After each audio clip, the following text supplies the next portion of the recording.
आज मैं रिव्यू करूंगा इसके 10,000 किलोमीटर और 1 साल चलाने के बाद करेंगे इसकी riding, handling, sitting position, cornering, suspension, braking, night drive, puncture experience, breakdown वगैरह और total service cost, total maintenance जो मैंने अब तक 10,000 किलोमीटर चलाई है उन सब का। तो फिर चलिए वीडियो शुरू करते हैं।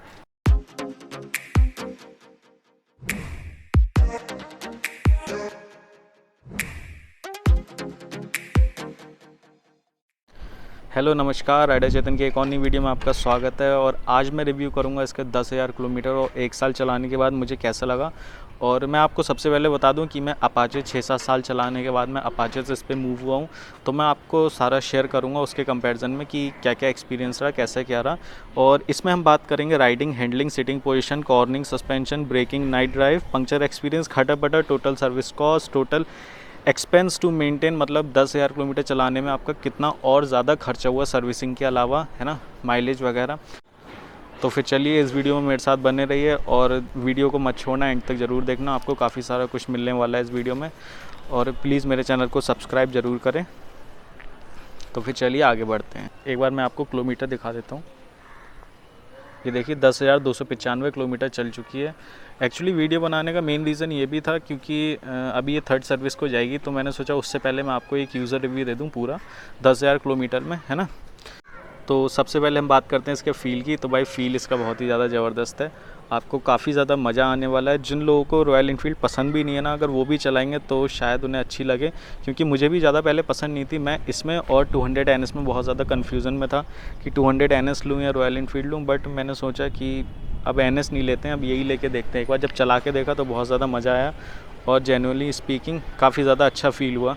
और आप भी एक बार इसे फ़ील करके देखें, चला करके देखें, काफ़ी ज़्यादा अच्छा फ़ील होगा। तो अभी हम बात करते हैं राइडिंग, हैंडलिंग, सिटिंग पोजीशन और कॉर्निंग की। तो राइडिंग और हैंडलिंग है वो आपको थोड़ा सा क्लासिक में ज़्यादा अच्छा मिलेगा। हैंडलिंग क्लासिक में बहुत ज़्यादा बेटर आती है, और जो सिटिंग पोजीशन आती है वो आपकी, देखिए, डिपेंड करता है कि आपको कौन सा पोस्चर पसंद है। अगर आपको अग्रेसिव थोड़ा सा पसंद है तो आप क्लासिक लीजिए, और अगर आपको थोड़ा सा रॉयल और विंटेज लुक टाइप, सोफे टाइप का फील पसंद है तो आप ये हमारी XCS या स्टैंडर्ड ले सकते हैं। और तीसरी बात करते हैं हम कॉर्निंग की। तो भाई कॉर्निंग में स्टैंडर्ड और XCS में बिल्कुल मज़ा नहीं आता, और आपको काफ़ी ज़्यादा डर भी लगता है जब आप कॉर्निंग करते हैं हाई स्पीड पे, या जैसे ओवरटेक कट मारते हैं इधर से उधर जैसे लहराते हुए, वो आप इसमें नहीं कर सकते, लेकिन वो आप क्लासिक में कर सकते हैं। क्लासिक में काफ़ी अच्छी कॉर्निंग और वो है हैंडलिंग है ना। तो अभी हम चलते हैं एक और पॉइंट की तरफ। तो इसका जो सस्पेंशन है वो मैं आपको बता दूं, ये सिंपल पुराने ज़माने वाला आता है। इसमें भी वही आता है XCS में, और स्टैंडर्ड में भी वही आता है। बट जो हमारी क्लासिक 350 आप स्क्रीन पे देख सकते हैं, उसमें जो है वो टेलीस्कोपिक आता है, और सीट में भी सस्पेंशन आते हैं, तो उससे थोड़ी सी राइड क्वालिटी जो है वो एक स्मूथ हो जाती है। और जो इसका सस्पेंशन है XCS से स्टैंडर्ड का, वो थोड़ा सा स्टिफ है। तो मेरे को ये लगा कि 10,000 किलोमीटर चलाने के बाद मेरे को ये फील हुआ कि ये काफ़ी ज़्यादा स्टिफ है, और ये थोड़ा सा सॉफ्ट होते तो ज़्यादा बेटर रहता। एकदम मीडियम होते, बहुत ज़्यादा लाइट भी नहीं होते, लेकिन ओके होते, बट ये बहुत ज़्यादा स्टिफ है। और आगे वाले सस्पेंशन की बात करूँ तो वैसे तो ठीक है, बट इसमें पता नहीं क्यों आवाज़ सी आ रही है। मैं अभी आपको बम्प में सुनवाता हूँ, है ना, वो आप फील करिएगा कि इसमें कहाँ से आवाज़ आ रही है, मेरे को समझ में नहीं आ रहा।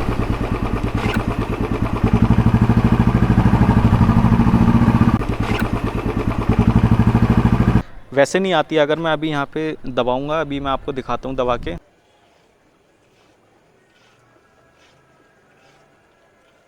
तो वैसे फील नहीं होगा, लेकिन जब आप इसे चलाते हैं स्पीड ब्रेकर पे तो एकदम से इसमें भच भच सी आवाज़ आती है, लेकिन उसकी वजह से कोई हार्डनेस या कुछ ऐसा फील तो नहीं हुआ अभी तक। तो बाकी अभी इसकी सर्विस में उन्हें बताते हैं। और नेक्स्ट चीज़ की तरफ बढ़ते हैं, इसकी ब्रेकिंग। अभी अगर मैं ब्रेकिंग की बात करूं तो सबसे पहले मैं आपको बताना चाहूँगा कि इसमें आगे डिस्क आता है XCS में, और पीछे आपके ड्रम ब्रेक आते हैं। बट ये जो है ना बहुत ज़्यादा एफिशिएंट नहीं है। आपको एकदम जैसे कोई आ जाता है सामने तो आपको मतलब नहीं, एकदम नहीं रोक पाते हैं ये। हाँ, लेकिन ब्रेकिंग लगाते टाइम जैसे अगर आप हार्ड ब्रेकिंग भी कर देते हैं तो उसकी स्टेबिलिटी बहुत अच्छी है। मतलब इसकी स्टेबिलिटी ऐसे अच्छी है कि ये डगमगाती नहीं है बिल्कुल भी, आप कैसी भी ब्रेकिंग कर दीजिए। कई बार तो ऐसा हुआ है जैसे वो प्लास्टिक वाले स्पीड ब्रेकर होते हैं, आपने देखे होंगे, छोटे वाले स्क्रीन पे देख रहे होंगे, तो उन स्पीड ब्रेकर पर ये ग्लाइड करते हुए निकल जाती है, लेकिन डगमगाती नहीं है। अभी तक तो नहीं डगमगाई है। 10,000 किलोमीटर मैं चला चुका हूँ, मेरे पिताजी भी चला चुके हैं, बट डगमगाती नहीं है ब्रेकिंग लेते टाइम। आप एकदम कॉन्फिडेंट रहते हैं, बट हाँ रुकती नहीं है, वो चीज़ अलग है ना। तो ब्रेकिंग से इतना ही था। और अगर पीछे डिस्क ब्रेक होते तो ज़्यादा अच्छी पकड़ होती। और थोड़े से टायर्स की वजह से भी दिक्कत आती है, क्योंकि इसके जो टायर हैं आगे वाले और पीछे वाले वो दोनों काफ़ी ज़्यादा पतले हैं, तो उनकी वजह से भी थोड़ा सरफेस एरिया कम रहता है, तो और अच्छी ग्रिपिंग हो जाती है अगर थोड़ा सा इसमें ब्रॉड टायर होता तो।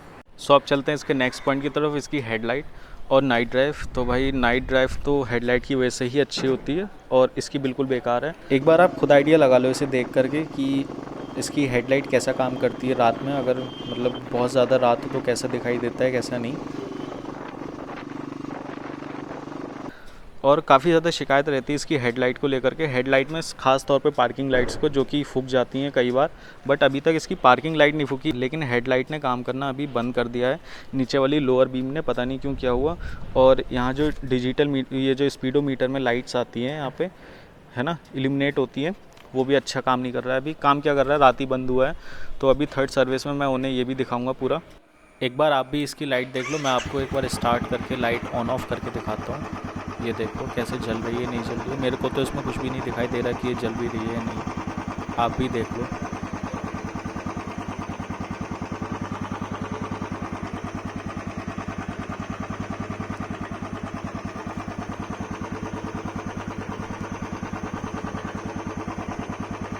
सो अब बढ़ते हैं इसके नेक्स्ट पॉइंट की तरफ, इसकी सर्विस की तरफ।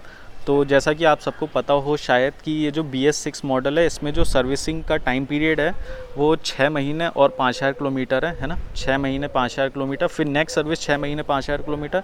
और जो BS4 होती थी वो 2-3 हज़ार किलोमीटर पे सर्विस होती थी उसकी, तो वहाँ पर मेंटेनेंस कॉस्ट थोड़ा सा बढ़ जाता है, क्योंकि मोबियल तो वही पड़ता था, बट अभी इन्होंने मोबियल थोड़ा चेंज कर दिया, सेमी सिंथेटिक कर दिया है, पहले पता नहीं क्या आता था क्या नहीं, तो इस वजह से थोड़ी सी कॉस्ट कम हुई है। और मैं आपको इसका प्राइस की बात बताऊं, टोटल सर्विस कॉस्ट की 2 सर्विसिंग की, तो जो पहली हुई थी वो 500 किलोमीटर पे हुई थी, जिसका सर्विस कॉस्ट मेरे को आया था लगभग 1063 जाने 1050 के आसपास। और जो सेकंड सर्विस कॉस्ट आई थी वो आई थी मेरी लगभग 1160-1170 के आसपास, कुछ ऐसी थी। आप सेकंड सर्विस कॉस्ट की वीडियो देख सकते हैं, और उसमें मैंने सब बताया कि कैसे क्या क्या काम हुआ था, क्या क्या नहीं हुआ था, तो वही सब है। ज़्यादा इसमें और ऐसी कोई कमी तो थी नहीं जो मैंने कुछ अलग से करवाया, बट अभी इसकी हेडलाइट काम नहीं कर रही सही से, वो दिखाना है, और हॉर्न काम नहीं कर रहा है। एक बार मैं आपको इसका हॉर्न का दिखा देता हूँ। अभी जैसे मैंने ये स्टार्ट करी है, अभी देखो सही काम करेगा, और जैसे अभी देखो सही काम कर रहा है, लेकिन जैसे ही मैं इसका क्लच दबाता हूँ हॉर्न चला जाता है, देखो। हाँ, तो ये मेरे को समझ में नहीं आ रहा है ऐसा क्यों हो रहा है, तो ये भी मैं उन्हें दिखाऊंगा कि क्लच दबाते ही जो हॉर्न है वो एकदम गायब सा हो जा रहा है। नेक्स्ट पॉइंट की तरफ चलते हैं, इसका टोटल सर्विस कॉस्ट, मतलब टोटल मेंटेनेंस कॉस्ट जो सर्विस कॉस्ट के अलावा मेरा आया वो भाई मुश्किल से 10-20 रुपये आया हुआ, क्योंकि मैं आपको सबसे एक ख़ास बात बताऊं कि इसमें जो है वो चेन टाइट नहीं होती है, इसमें चेन टाइट नहीं होती है। ये मतलब जब से आई है तब से सर्विसिंग वगैरह पे ही थोड़ा बहुत हुआ हो तो हुआ हो, वरना चेन टाइट नहीं होती है। और 1-2 बार पंक्चर हुई थी ये, तो उसके लिए हमने RS से बुलाया था, क्योंकि हमारी औकात नहीं थी हम इसे खींच सकें, है ना।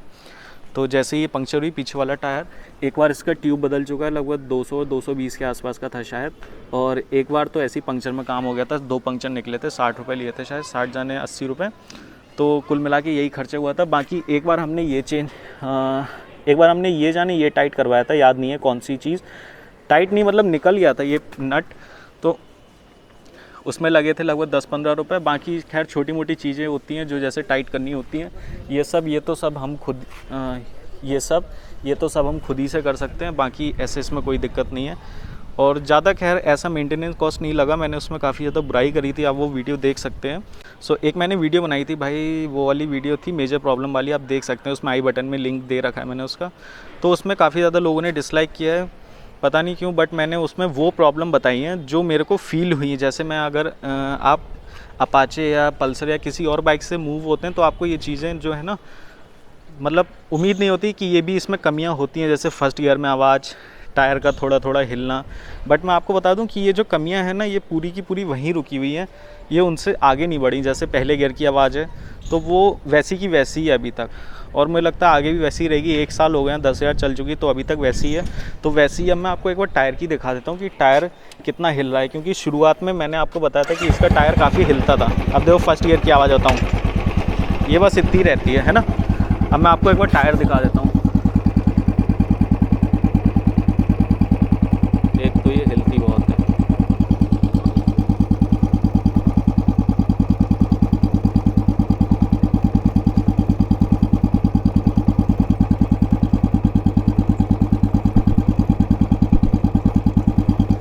आपने अभी देखा होगा इसका टायर काफ़ी हिलता है। और इससे पहले, टायर हिलने से पहले मैं आपको एक चीज़ दिखाता हूँ। टायर हिलने से पहले इसका साइलेंसर भी बहुत हिलता था, क्योंकि मैंने इसका साइलेंसर चेंज करवाते टाइम थोड़ी सी गलती कर दी थी। मैंने 2 पत्तियों वाला साइलेंसर नहीं लिया था, जैसे एक यहाँ पर है, एक यहाँ पर है, मैंने केवल यही ले लिया था, है ना। तो मैंने उसकी एक वीडियो बना रखी, ये टूट गया था मेरा, तो मैंने उसकी बेल्डिंग वगैरह कराई थी, तो इसमें लगभग 80 रुपये के आसपास खर्चा हुआ था, 80 यानी 110 के आसपास। तो अभी ये हिलता भी नहीं है। सो टायर को लेकर के अब देखो आप, ये जो इशू है ये यहीं का यहीं बना हुआ है। एक्चुअली ये वैसे तो इशू है, लेकिन जो रॉयल एनफील्ड चलाते हैं उन्हें पता होता है कि ये जो है ऐसी ही रहती है, मतलब इसमें पहले गियर में आवाज़ आती है, नट पेच ढीले होते ही होते हैं, और चूँ चूँ की थोड़ी बहुत आवाज़ें आती हैं, या जैसे टायर थोड़ा सा लहरता है। तो ये चीज़ें उन लोगों के लिए नॉर्मल हैं, बट मैं अभी ये अपाचे से मूव हुआ था, तो मेरे लिए थोड़ा नया था, तो मैंने उसकी एक वीडियो बनाई थी, आप वो देख लो, शायद आपको कनेक्ट कर पाओ आप मैं क्या कहना चाह रहा हूँ, है ना। तो टायर से अब देखो ये जो है ना, ये पूरी वहीं की वहीं बनी हुई है, कोई भी प्रॉब्लम जो है आगे नहीं बढ़ी। और अब हम चलते हैं इसके नेक्स्ट पॉइंट की तरफ, इसका माइलेज। तो इसका जो माइलेज है वो भाई ये देखो, मैं आपको बताऊं कि सर्विसिंग से मेरे को ऐसा नहीं लगा कि बहुत ज़्यादा फ़र्क पड़ा।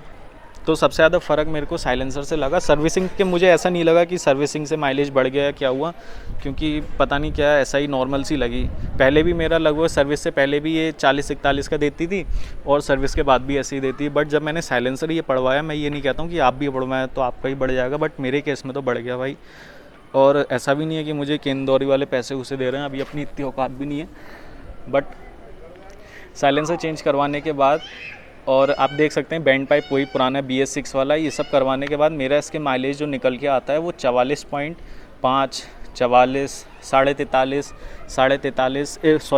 44 ऐसे निकल के आता है। इसी के बीच में वेरी करता रहता है, 43 से 45 के बीच में, और बहुत ज़्यादा चेंज नहीं रहता। और मैं आपको एक चीज़ कहना चाहूँगा, ये चीज़ें आप वैसे अच्छी लगती हैं, लेकिन पढ़वाएं ना तो ज़्यादा बेटर है। लाइट वाइट गंदी हो जाती है, साफ़ करने में बहुत ज़्यादा इशू आता है।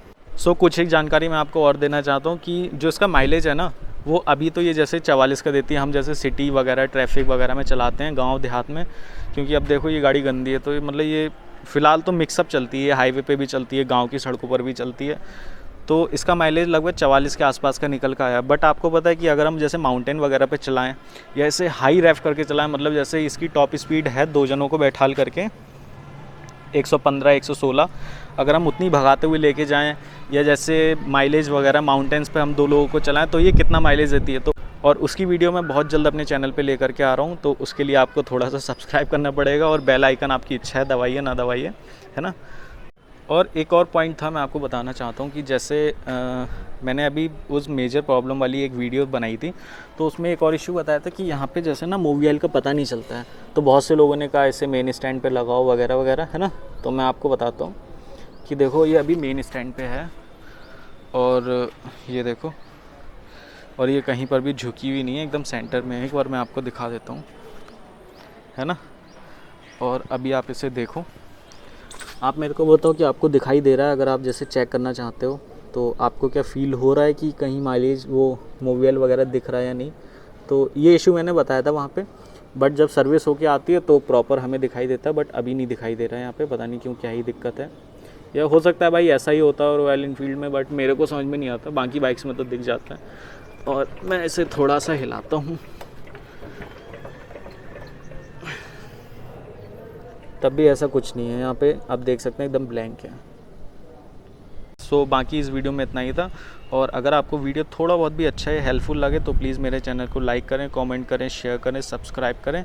तो फिर मिलते हैं नेक्स्ट वीडियो में, तब तक के लिए जय हिंद।